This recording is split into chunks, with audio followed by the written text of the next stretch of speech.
Hello, ladies and gentlemen. So I'm back again. This is Adrian here. And before I gave you guys some information about a HighSmile or getting the teeth replaced. Now, that's a personal part of mine. That's my journey. Like my journey moved from getting my teeth completely redone to then getting myself redone by having a bariatric surgery. So this guy here used to weigh 50 kilos more than he is now.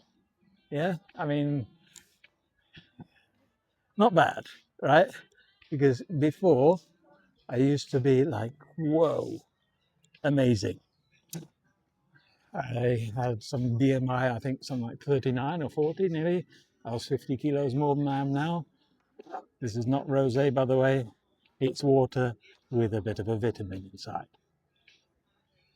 So I went through a transitional phase in my life where I probably took the most important decision of my life, which started with the teeth, which I needed to get done, which you can see it's a nice HighSmile. I needed that, but I've done a video on that and talked about that already so far.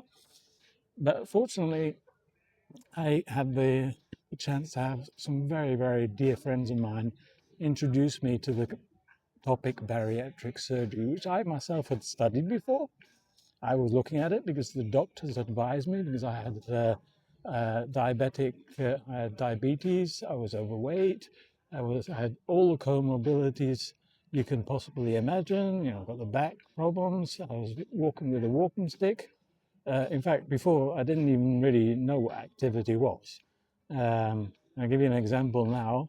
I am walking between 15 and 20,000 steps a day, 12 to 15 kilometers a day as a standard practice. That just makes me feel happy.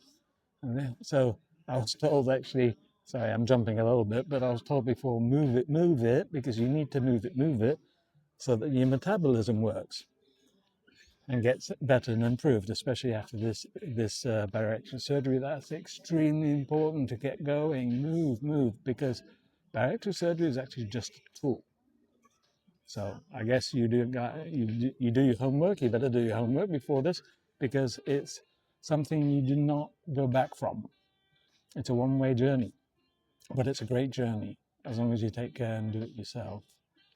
So I would say that if you are a person like me who struggled with self-confidence, struggled with his own image, looked at the mirror and said, oh my God, I prefer not to look at myself, then, and you've been told everything about you need to lose weight and all the rest, and you just haven't, or you can't, or you haven't found the way to do that, bariatric surgery is probably something you should really look into, because it is, especially if you've got diabetes or other comorbidities that are unable to be taken care of through just regular exercising or regular dieting and eating properly. I had that, partially ignoring the fact that, you know, the reality of taking care of the health is something really didn't go inside me, but I'd gone way beyond that. And for me, this was after trying so many different options, so many different things, I'd lost hope.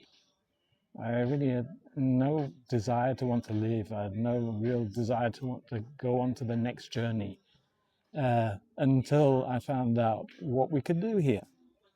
So I was presented by Uwe as, here is a concept, here is bariatric surgery, here's the possibility to do.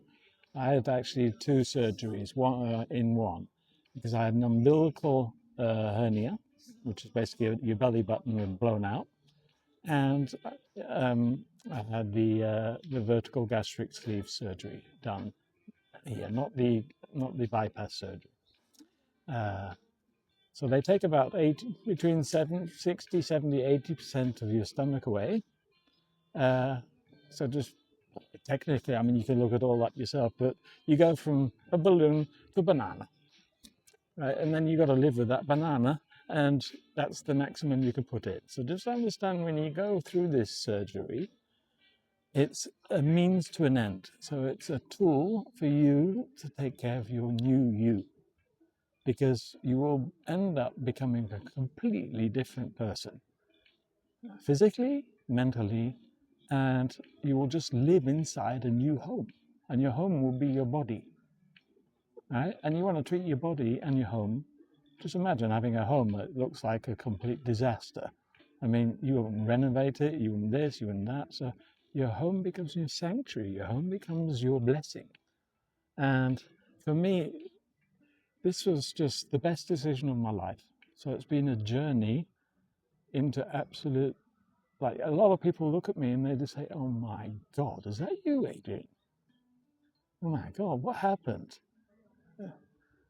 I must also confess that when I went through this journey, it was quite tormenting because you need a lot of information. You need to understand what's going to happen to you because it's not easy. It's not something that, you just walk into and just expect everything to be all good. So you've got a lot of research to be done, but don't worry, you've got a lot of help alongside you. So you got some real professionals. I mean, Uwe and Tina were there day and night to give me information. And if they didn't know it, they would go and find out, research it, and come back to me with the answers. Because I'm a guy, I ask for a lot of questions. But with questions, you get answers. With information, you get knowledge. And that's very important when you do this surgery, because you go from the known into unknown. And then that unknown becomes your blessing and becomes something you say, why did I not do this before? I had so many comorbidities. I mean, I had type 2 diabetes for years. I was taking the maximum amount of insulin. I was injecting the maximum amount of insulin in. My body was basically no longer, I became completely, had zero insulin resistance. My insulin sensitivity was just gone, right? So, and I had a HbA1c of 11.7, which is practically deadly. To give you guys some idea, I did this surgery in July last year, July 2024.